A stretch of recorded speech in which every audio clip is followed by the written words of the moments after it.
Bom dia a todos, sejam bem-vindos. Estamos aqui para mais uma aula, né? E que bom que vocês estão aqui nesse encontro online comigo. E hoje nós vamos conversar um pouco sobre a disciplina de geografia, né? Lembrando que eu sou professor de História e Geografia de vocês, então nós estamos, né, fazendo essa divisão aí das aulas para que vocês possam entender tudo direitinho e não ter nenhuma dificuldade. Então, ó, vou parar aqui a apresentação para que eu possa apresentar agora o livro para vocês, tá? Só um segundinho. Pronto. A maioria de vocês, eu tenho certeza que já tem o livro didático aí em mãos, né? Então, aquele que não tem ainda, você pode se dirigir até a escola e solicitar para pegar o seu livro. Caso não tenha, você entra em contato comigo, pede o livro digital, que eu envio o livro digital para você, tá bom? O importante é que você não fique sem estudar, não fique sem o seu conteúdo, certo? E que nós possamos ter essa interação que é super importante aqui. A participação de vocês é indispensável, tá certo? Então vamos lá. Nós estamos falando sobre o território brasileiro, então várias informações sobre o território brasileiro nós já falamos aqui. Né? Também falamos aqui sobre os cinco, né, maiores países aí em extensão territorial. Nós verificamos que o Brasil está em quinto lugar. Isso foi um dos nossos primeiros assuntos e nós trabalhamos. Temos lá em primeiro lugar a Rússia, depois Canadá, Estados Unidos, China e Brasil. Falamos também aqui sobre os pontos extremos, né, do território brasileiro. Passei até uma atividadezinha sobre isso. Gostaria muito de parabenizá-los pela participação, pela devolutiva que está vindo. Isso é muito importante, né? Então, aquele aluno que está fazendo todas as atividades online, está participando, ele não precisa se dirigir à escola para pegar nenhuma atividade de geografia nem de história, né? Porque justamente ele está fazendo aqui a sua parte, tá? Nós sabemos que é um período, né, em que esse isolamento é muito importante. Aí falamos sobre a localização do Brasil, que está no hemisfério sul, né? Aqui, ó, no hemisfério sul. Falamos que boa parte do território brasileiro, apenas o Chile e o Equador não vão fazer fronteira com o Brasil, né? Exceto esses dois países, os demais fazem. Mostrei isso aqui para vocês. Mostrei aqui também, ó, sobre o Rio Paraná e o Rio Iguaçu, né? Que ele serve como um marco natural de fronteira. Então você vê aqui, ó, a Argentina, o Paraguai e o Brasil. Né? Existe tanto os marcos aí físicos como também os naturais. Então mostrei para vocês, por exemplo, que lá na divisa dos estados, na fronteira dos Estados Unidos com o México existe um muro, né, que serve de divisão. Tudo isso é relembrando a aula passada para vocês, né, para que vocês possam compreender o que nós vamos falar agora. E hoje nós vamos dar continuidade ao assunto e vamos falar sobre a ocupação e formação do território brasileiro. Como foi que se deu essa formação do território brasileiro, né? Como foi que ele foi ocupado? Então é isso que nós vamos hoje tratar aqui na nossa aula. Mais pessoas entrando aqui, deixa eu permitir. Hudson, seja bem-vindo. Que bom que você está aqui. Então hoje nós vamos falar que o território brasileiro, gente, como se deu essa formação? Nós sabemos que antes do colonizador, do europeu chegar aqui, lá no século XVI, já existiam pessoas, né, que eram os indígenas, eles já estavam aqui, né? Então, indígena é esse nome que foi atribuído pelo colonizador, né, aos povos que viviam nessa terra e no nosso território. Então, os indígenas para os portugueses, né, é como se não tivesse cultura, Maria Rita, como se eles não tivessem história. Mas nós sabemos que os indígenas, sim, eles têm história, eles já ocupavam esse território. Ah, sim, a página, Lília, eu vou falar agora, tá? Então, para você que tem um livro, né, e quer acompanhar, vou falar a página aqui para vocês, tá certo? Deixa eu abrir aqui só um segundinho.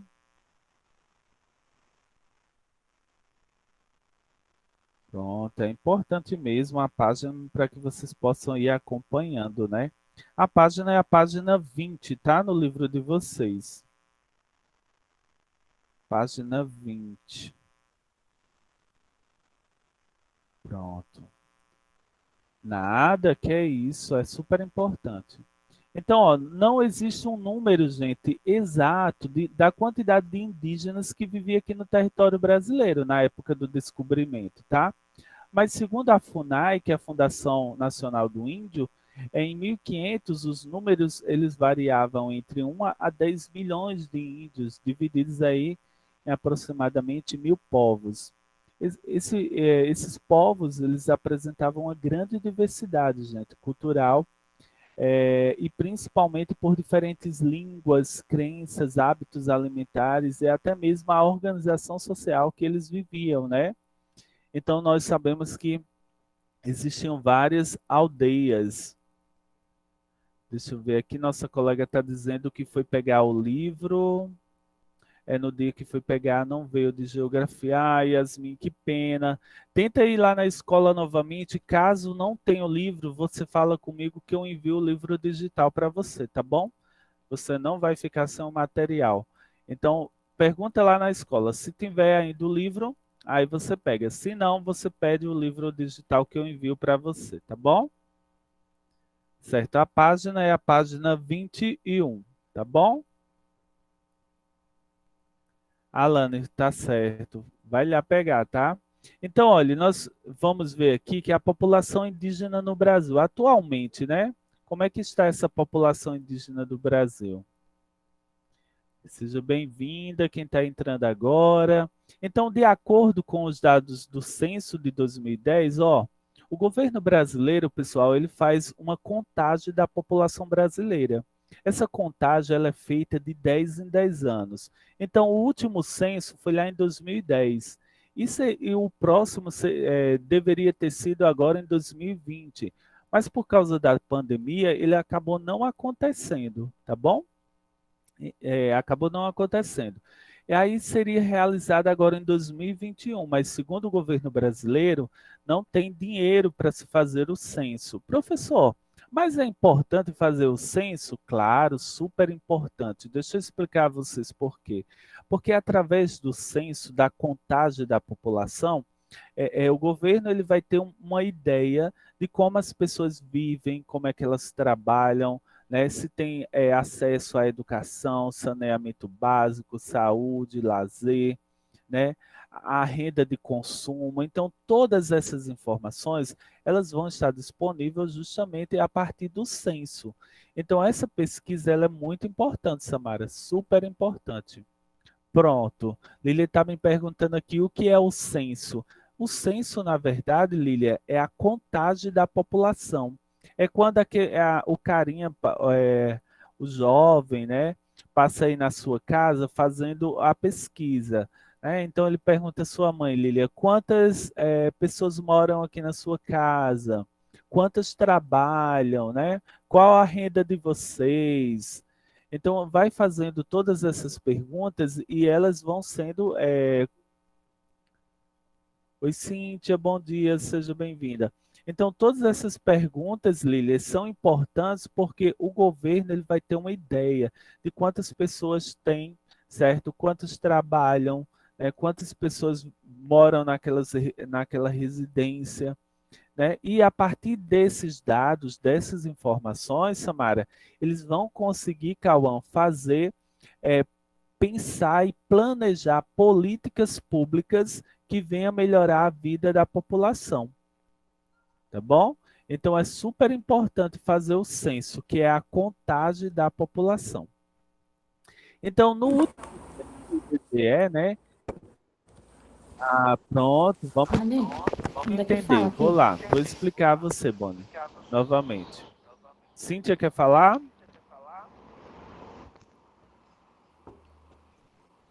Como é que comenta para dizer pro professor que não tá ouvindo? Você não está me Você não ouvindo, tá me não? ouvindo, não? Agora sim. Agora já deu para Pronto. ouvir. Pronto. Obrigada, professor. Nada, eu que Nada, eu que agradeço. agradeço.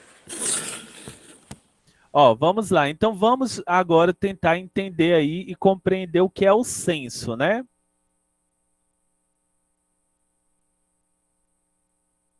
Ah, tá certo, tá bom. Melhoras para sua mãe, tá bom? Que ela se recupere o mais breve possível. A nossa colega está dizendo aqui que a mãe dela está com Covid, mas vai dar tudo certo. Vamos lá, Yasmin. E vou aqui explicar, né? O Boni falou que não está entendendo. Vamos lá. Olha, o censo, gente, é a contagem da população. Então, contar a população. Vai uma pessoa até a sua casa e ele vai fazer várias perguntas, né?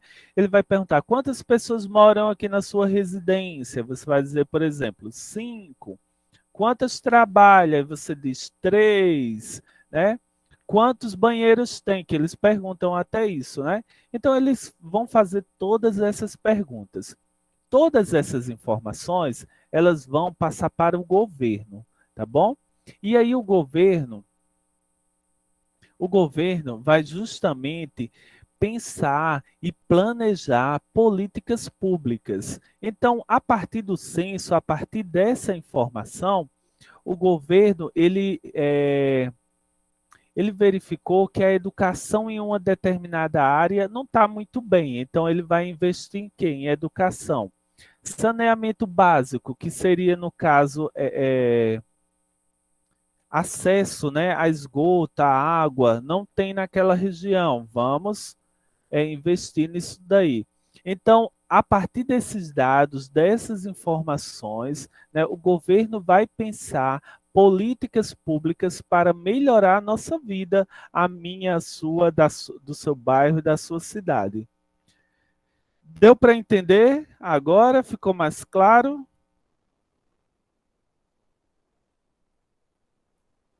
Vamos esperar ele responder. Ah, que bom, Cíntia, que bom. Aí, Cíntia, olha só. Em 2010, quando se fez essa pesquisa, eles observaram que no Brasil existia aproximadamente 897 mil habitantes, né? Habitantes aqui, no caso, é população indígena, tá? A população indígena era de 897 mil indígenas no Brasil. E eles viviam em terras, né, algumas urbanas e outras não. Então, nesse mapa que eu estou mostrando aqui a vocês, vocês podem observar que aqui, ó, na região norte do Brasil, é onde você vai ter mais área demarcada, áreas indígenas, né? Então, ó, por exemplo, vamos pegar aqui nossa região Nordeste, né? Não tem muitas áreas demarcadas, não, tá? Tá em processo de demarcação. Você pega aqui o Rio Grande do Norte, ó, não tem nenhuma área demarcada, nenhuma área indígena no Rio Grande do Norte. Aqui também vocês podem ver justamente um grupo de alunos, né? Do Maranhão, eles são do Maranhão, aqui, ó. Deixa eu pegar aqui a informação. Ó. Estudantes indígenas do povo Guarani durante a aula de folclore, né, na escola municipal em Mato Grosso do Sul. Em Mato Grosso do Sul aqui, ó. Essa imagem. Pronto. Bom, aí aqui vem falando sobre o encontro com a história, né? Principais ciclos econômicos e a ocupação do território. Eu falei semana passada para vocês, não, semana passada nós estudamos história, né? Mas como eu sou o mesmo professor de história e geografia, vejam que os assuntos eles vão se encontrando. Pessoal, ao longo do tempo e por causa do tamanho do Brasil, né, do território brasileiro, a página, vou dizer agora para você, Samaré, a página 22, tá bom? E por causa desse tamanho do território brasileiro, é, as regiões elas passaram por diversos ciclos econômicos, atividades econômicas. Olha só o que diz aqui. Entre os séculos 16 e 17, a ocupação e a organização do território brasileiro, elas ocorreram de forma muito mais lenta e restrita. Já entre o século 18 e 19, já foi mais intenso, né? Foi mais rápido. Essa diferença, gente, ela se deu principalmente em razão dos ciclos econômicos. Professor, e o que é isso? Olha só. que se desenvolveram nesse período. Esse processo, gente, ele desencadeou, ele proporcionou, certo, que as regiões elas fossem ocupadas. E agora eu vou explicar a vocês aqui, ó. Então, a ocupação europeia do território no século XVI, olha, um lado lá nós tínhamos a Portugal e outro justamente aqui, ó, vem falando, ó. Eles exploraram essa região aqui, ó, o litoral. O que era que eles exploravam aqui, professor? O pau-brasil, certo? Aí depois nós vamos ver a produção de açúcar. Você vai ver que aí no Rio Grande do Norte, por exemplo, você vai ter vários engenhos, né? Vocês até falaram que fizeram uma viagem lá na aula passada, à areia, não foi? E que vocês conheceram lá vários engenhos. E aqui, ó, você já vai ter a ocupação do território brasileiro já no século XVII, ó, 16, 17. Aí você vai ver também que outras atividades foram ganhando importância, a cana-de-açúcar, a pecuária, né? Também aqui as drogas do sertão, que eram o quê? Eram temperos. Então, todas essas atividades elas foram sendo desenvolvidas aí ao longo do tempo. Aí aqui também, ó, vem falando sobre no século XVIII, ó, a cana-de-açúcar, a pecuária, as drogas do sertão, né? E outras também, o algodão. Você vai ver aí, o algodão teve uma importância muito grande, a mineração, tá certo? Então, são atividades que foram importantes. Olha só aqui no século XIX já, a cana-de-açúcar, a pecuária, as drogas do sertão, o algodão, o café, né? Então, você vai ter aí o cacau, o fumo, né? Na Bahia se plantou muito cacau, né? Chamado de recôncavo baiano, né? Essa região aí se plantou muito cacau. Então, nós vamos falar um pouco sobre isso, né? Sobre essa organização do espaço geográfico do século XX até a atualidade, até os nossos dias, tá bom? Então, ó, no século XX, o território do Brasil ele passou por significativas transformações. Ó, galerinha, e nesse período se intensificou o processo de indústria e urbanização. No século XX, as pessoas saíram do campo e vieram para a cidade. Gente, o que é que tem de diferente na cidade que não tem no campo? Me digam aí. Pode escrever também.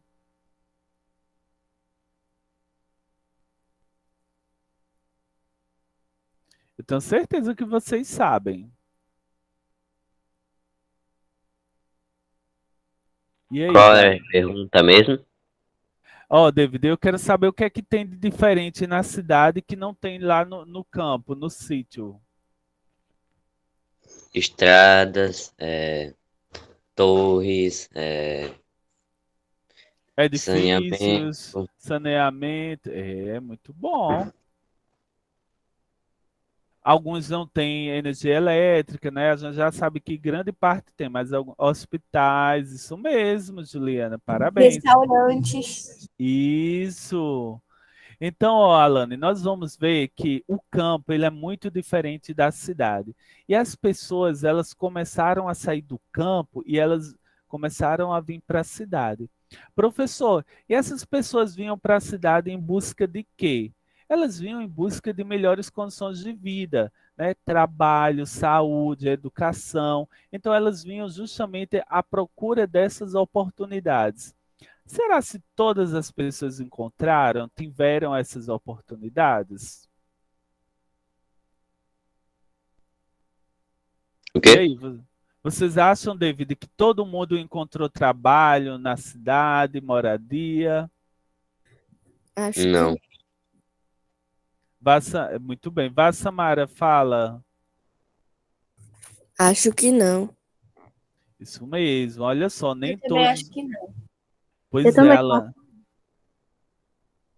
Pode falar, gente. A participação de vocês é muito bom, porque só o professor falando aí às vezes se torna cansativo.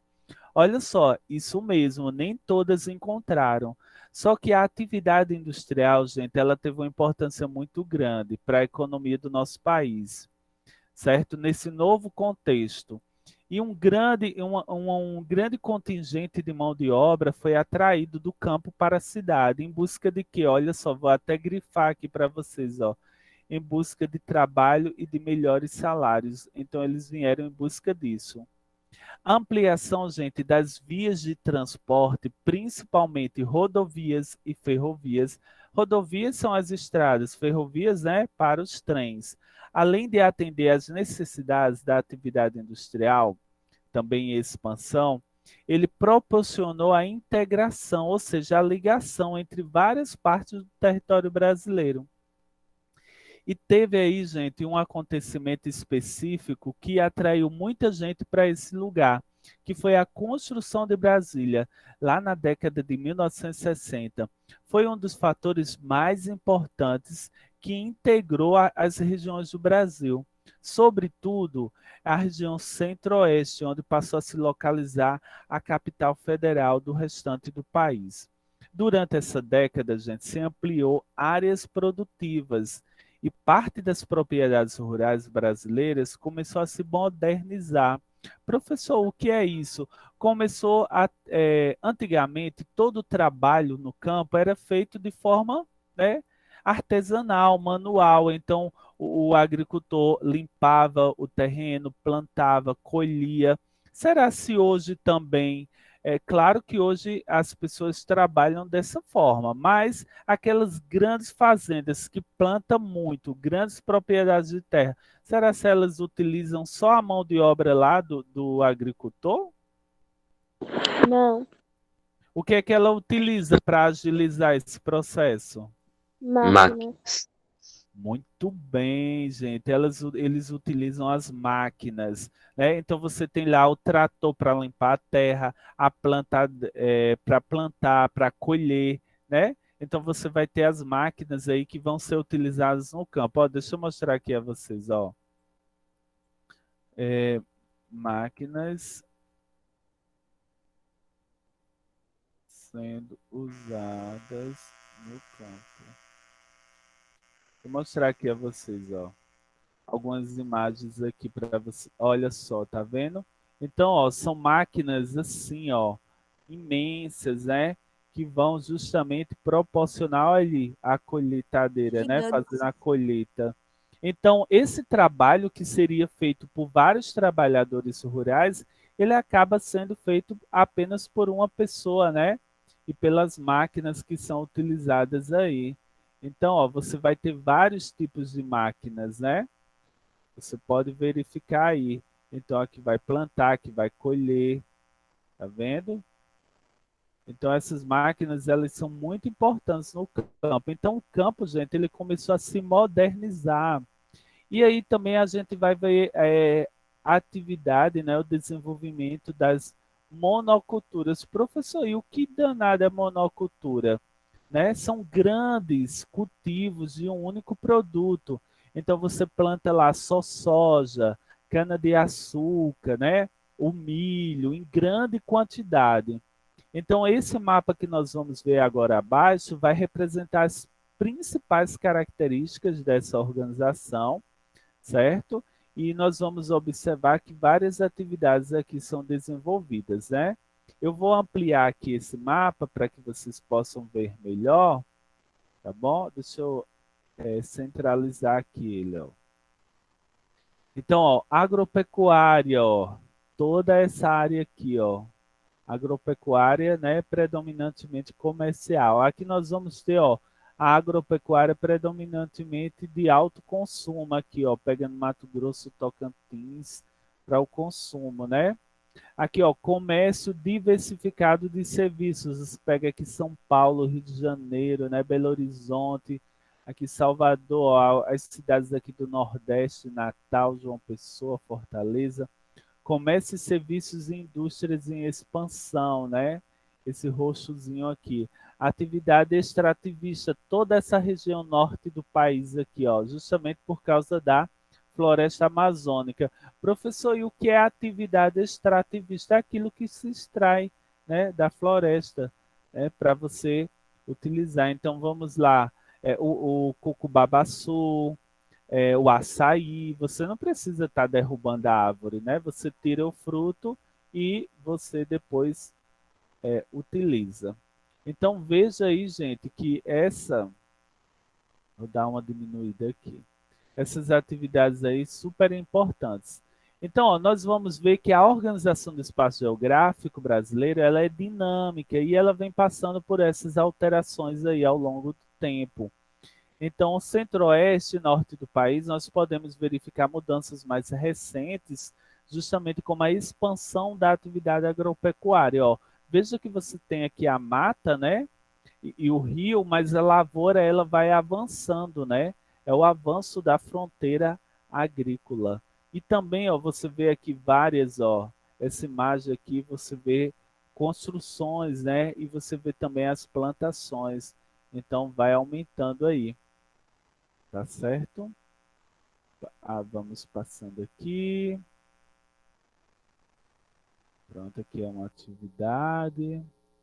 Pronto, aí aqui, ó, Brasil, natureza e sociedade. Nós vamos falar um pouquinho agora sobre esse Brasil que é tão diverso, né? Tem uma diversidade natural tão grande, né?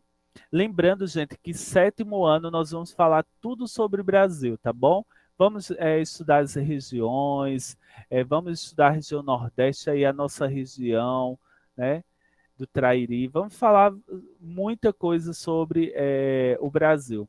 Gente, o Brasil ele possui uma grande diversidade natural. Parte dessa diversidade ela se deve justamente ao tamanho do território, ao tamanho do nosso país.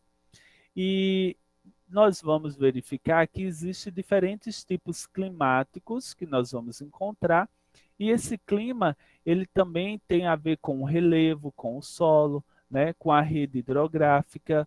Eles estão aí interrelacionados e favorecem o desenvolvimento das mais diversas paisagens, nas quais vão se destacar aí as formações vegetais. Então, nós vamos ver que aqui no Nordeste, qual o tipo de vegetação que predomina? Quem é que sabe? A cana-de-açúcar. A cana-de-açúcar também. Mas, assim, a vegetação que vai caracterizar aqui a nossa região é quem sabe, quem lembra? A caatinga, né? Ó, quem viaja aí, quem vai ali para Santa Cruz, né? Vocês vão muito ali em Santa Cruz, pessoal aí de Tangará. Então você vê que no período de seca, você vê a vegetação um pouco esbranquiçada, sem vida, não é verdade? Quando, quando você pode falar, quando vocês vão, né, a Santa Cruz no período de chuva, que está de inverno, né, você vê que a paisagem ela se modifica, ela muda, né? Tenho certeza que vocês já observaram isso. Quando você vai para Natal, você já vê também outro tipo de paisagem, até porque Natal, litoral, né? Então você vai ver outro tipo de formação vegetal. Deixa eu ver o que Clara está falando aqui. Ó, está concordando aqui. Então, vocês observem que essa variedade é justamente pelo local, depende muito do local. Então, ó, você vai ver aqui, ó. Esse mapa aqui fala sobre a pluviosidade. Professor, e o que é isso, né? É a quantidade de chuva. Então, quanto mais azul, certo? Você vai ter uma quantidade de chuva aí maior. Veja que toda essa região norte do país chove bastante. Professor, por que chove muito na região norte? Justamente porque vai ter muita água disponível, a umidade vai ser muito grande, vai fazer com que essa água evapore, certo? E lá chove todos os dias. Eu tenho pessoas que moram aí nessa região, famílias, né? E aí eles falam que todos os dias chove aí. E aqui no Nordeste, ó, nossa região, você vai ver que vai ter vai chover menos, né? Então no litoral chove mais um pouquinho, mas entrando aqui você já vê que chove menos. E a temperatura, né? Então você vai ver que as temperaturas são mais altas aqui, né? No norte, nordeste, centro-oeste do Brasil. Deixa eu beber água aqui, pessoal. A garganta está seca.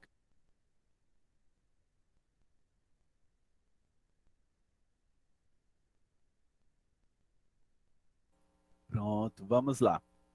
Então, pegando, pessoal, já aqui, ó, região sudeste e sul do Brasil, a temperatura já vai ser amenas, né?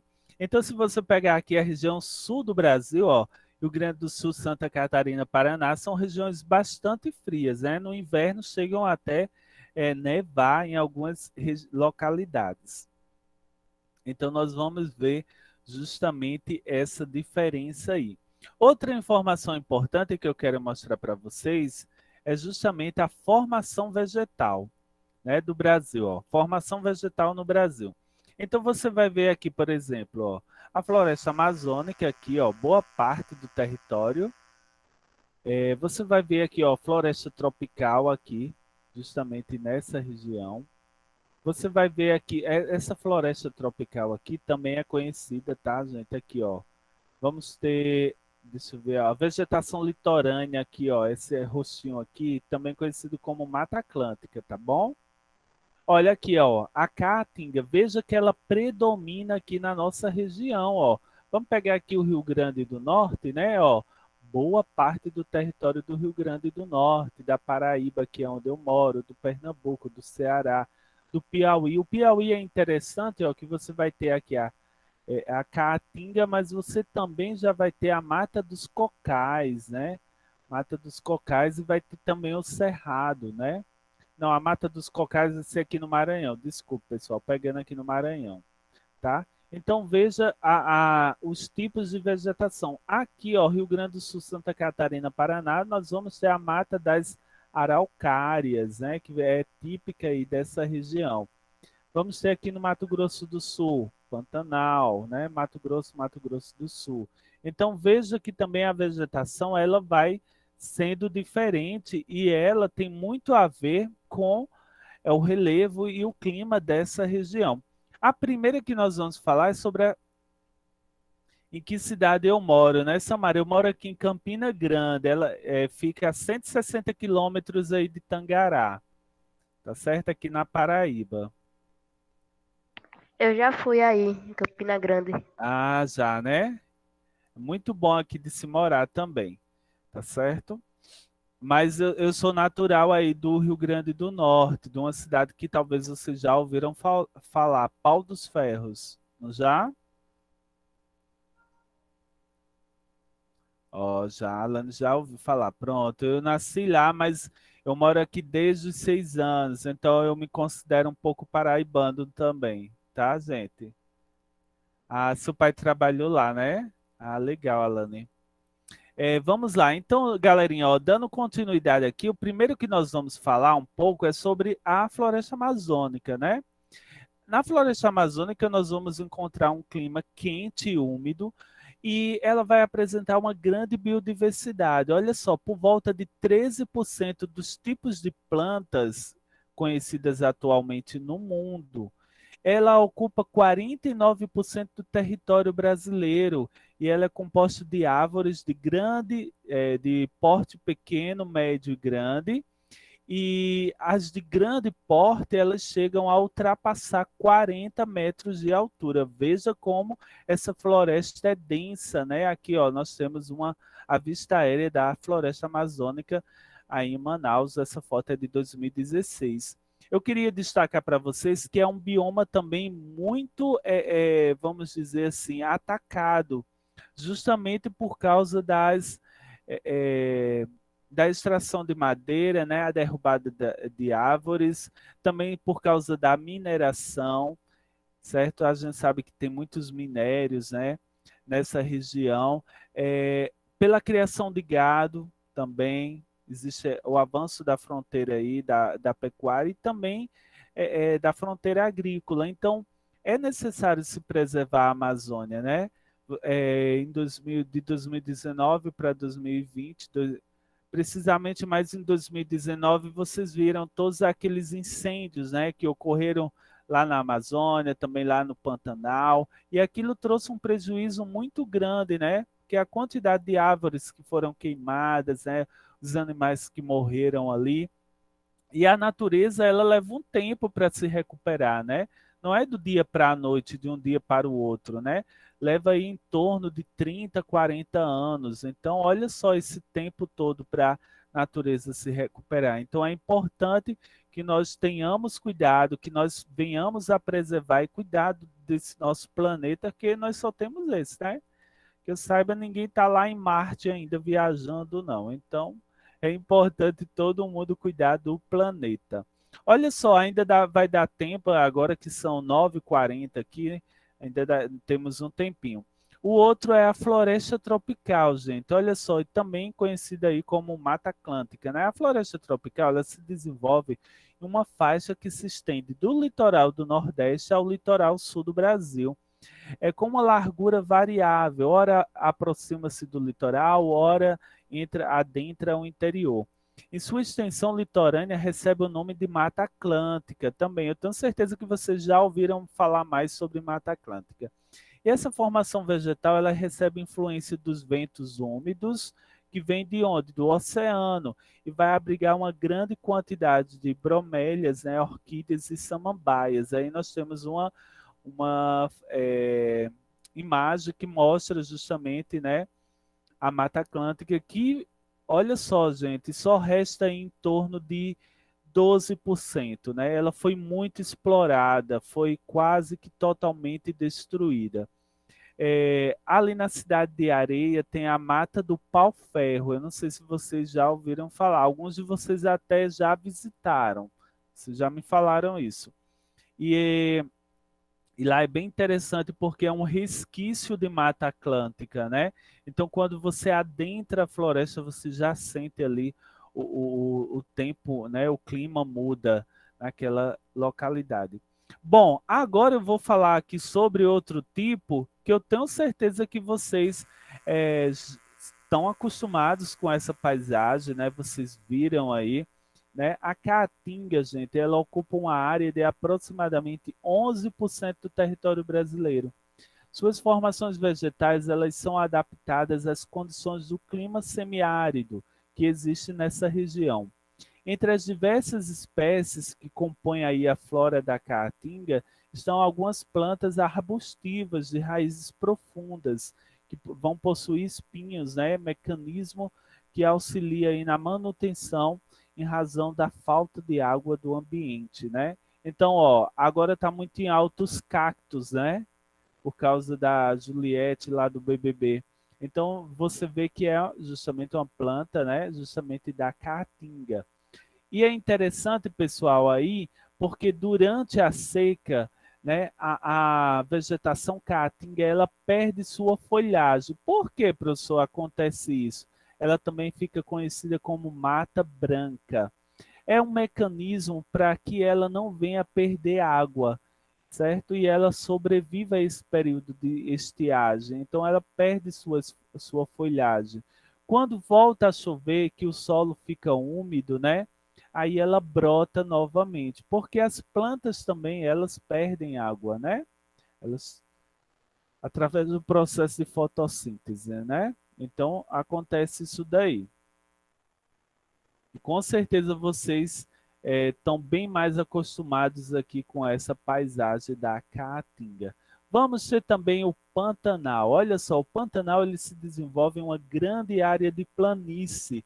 A gente vai estudar o relevo e sempre que a gente falar em planície, são lugares planos, que vai se estender do sudoeste do estado do Mato Grosso ao Mato Grosso do Sul. Gente, essa área ela fica alagada, né, no período chuvoso e no período de seca essa água vai baixar, tá?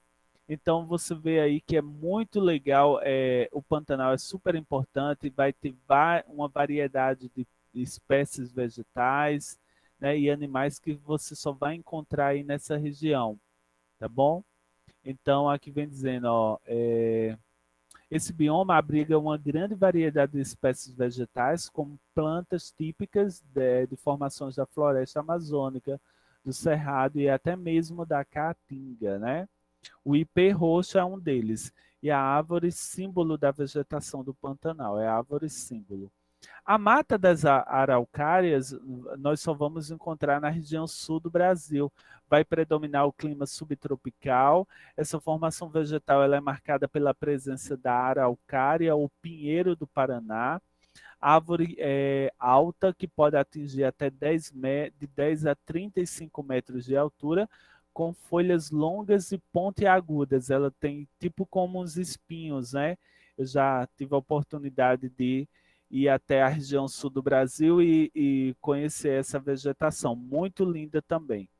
E vamos ter o cerrado, que é conhecido como a savana brasileira. O cerrado também é conhecido como esponja d'água do Brasil, né? Aproximadamente aí 22% do nosso território. A estação seca, em geral, coincide com o período de outono e inverno, entre os meses de abril e setembro, enquanto a estação de chuva estende-se de outubro a março, no período da primavera e verão. Além de você ter as gramíneas, né, a vegetação do cerrado apresenta principalmente árvores de pequeno porte, arbustos com cascas grossas e retorcidas, assim como formações arbustivas e florestas conhecidas como os cerradões. Bom, e aí depois nós vamos ter aí também a vegetação litorânea, que é a vegetação de mangue e a mata dos cocais. E eu acho que dá tempo a gente falar ainda sobre essas três. Deixa eu ver aqui o nosso tempo, para que dê tempo a gente falar sobre tudo. Deixa eu ver aqui. Pronto, dá tempo sim. Olha só, então a vegetação litorânea, né? Vou falar logo sobre ela. Ela se desenvolve justamente na faixa costeira do nosso território, formações de manguezais, né? O mangue, gente, ele se caracteriza por espécies arbustivas que são desenvolvidas nesse ambiente entre a água dos rios e do mar, tá certo? E tem um alto teor aí de salinidade, o sal, né? Então, a vegetação litorânea também ela é composta pelas vegetações arbustivas que se desenvolvem em áreas de restingas, né? Que são plantas aí rasteiras como as gramíneas. Então, quem vai ali para Natal e passa na ponte ali que liga a região ali, a região da Redinha, né, a zona norte, você vê lá o mangue, né? A Mata dos Cocais, né? Você vai encontrar ali a Mata dos Cocais na faixa de transição entre o clima úmido e a floresta amazônica, né? E o clima seco da Caatinga. Você vai ter lá o babaçu, que ele é também a carnaúba, né? São palmeiras, elas são importantes para a região porque tem as quebradeiras do coco-babaçu, né? Elas extraem o óleo, né? E a folha serve aí para fibras vegetais. Então é importante também essa região ali. Temos também os campos, né? Que correspondem a um tipo de vegetação. No Brasil, eles são encontrados em áreas do sul do Brasil, né? Onde você vai ter o clima mais frio, recebe a denominação de pampas, tá? Então você vai ter aí também os campos. Galera, olha, eu vou parar por aqui, nós vamos ficar aqui, ó, o desmatamento e vegetação do Brasil. Vou até realçar aqui de vermelho para a gente saber que paramos aqui. Antes de finalizar nossa aula, eu quero dar algumas informações bem importantes. Ó, a partir da semana que vem, nós vamos nos encontrar na terça-feira, assim, online, e também na segunda-feira eu vou mandar algum material para vocês através lá do WhatsApp, tá bom? Então, nós vamos ter um encontro na segunda e na terça-feira. O da segunda, ele não vai ser assim virtual, mas o da terça, ele continua sendo assim virtual. Professor, vai ser nesse mesmo horário? Não vou saber informar vocês agora, nesse exato momento, porque a escola ela vai divulgar um horáriozinho para vocês, tá bom? Lá para sexta-feira. Então, vocês vão seguir esse horáriozinho, tá bom? Outra informação, pessoal, super importante para vocês. No final, lá por volta de meio-dia, eu vou mandar a atividade para vocês. Não deixe de fazer a atividade. É muito importante a participação de vocês na atividade. Aquele aluno que está fazendo as atividades, assinando a lista de presença, fazendo tudo direitinho, ele não precisa ir na escola pegar nenhuma atividade de história e geografia. Já aqueles que não estão fazendo, infelizmente, vai ser repassado o nome dessas pessoas ao Conselho Tutelar, que vai procurar saber por que essas pessoas não estão participando da aula. Eu vou mandar agora a lista de presença, você vai colocar o seu nome, tá certo? E marcar aí a sua turma, que é o 7º ano. Ai, Samara, que legal. A Paraíba também é um estado muito bom, né? O Rio Grande do Norte também tem as belezas aí, muito bacana. Gente, mandei a lista de presença, não deixe de assinar, tá? Vou verificando aqui quem está assinando a lista de presença já. Então, ó, Felipe, David, Ayrton, Maria Clara Pontes, Maria Luísa, Lília, quem mais vai assinar? Adila Alane, assina a lista de presença Maria Lívia, Maria Adriele, Juliana Maria Rita,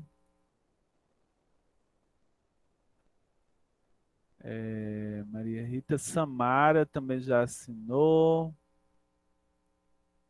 Marcos Felipe. Muito bem, gente. Vamos assinar a lista de presença, é muito importante. Nós temos aí 16 pessoas presentes, né? Galerinha, muito obrigado. Eu vou parar aqui a gravação, mas podem ficar aí que a gente conversa mais um pouco.